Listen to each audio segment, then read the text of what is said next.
This is Chris Clark from GamecockCentral.com. South Carolina picked up a surprise commitment on Sunday night when Fleming Island, Florida quarterback Michael Scarnecchia committed to the Gamecocks. Scarnecchia is a 6'4", 195-pounder from the Jacksonville area in Florida. Formerly committed to UAB, visited South Carolina earlier this year for the Kentucky game. This past Tuesday, Steve Spurrier himself extended a scholarship offer to Scarnecchia, and after sleeping on it for a few nights and discussing it with his family, he called up the head ball coach last night and accepted the offer. Scarnecchia is a guy that's flown under the radar, but so far this season he's thrown for 1,100 yards, 18 touchdowns, and just 1 interception.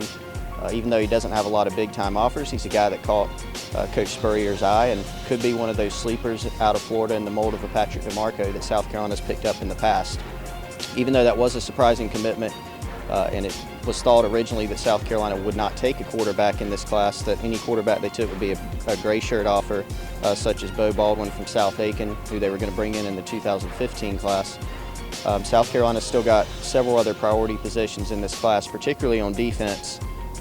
There is a position on offense at running back. They'd like to add another guy. Wide receiver is a possibility, but Derrell Scott at running back is definitely a big priority going forward.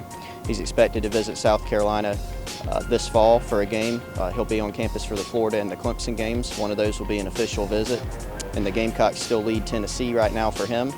On defense, defensive end's a big priority. Several guys on the board there, like Georgia's Dante Sawyer, who the staff hopes to get in for a visit this fall. Andrew Williams from McDonough, Georgia, another 4-star defensive end who's been on campus before. And finally, Dexter Wideman, an in-state commitment to FSU from Saluda, who plans on visiting South Carolina again this season, and who has said that he may reopen his recruitment sometime during the playoffs.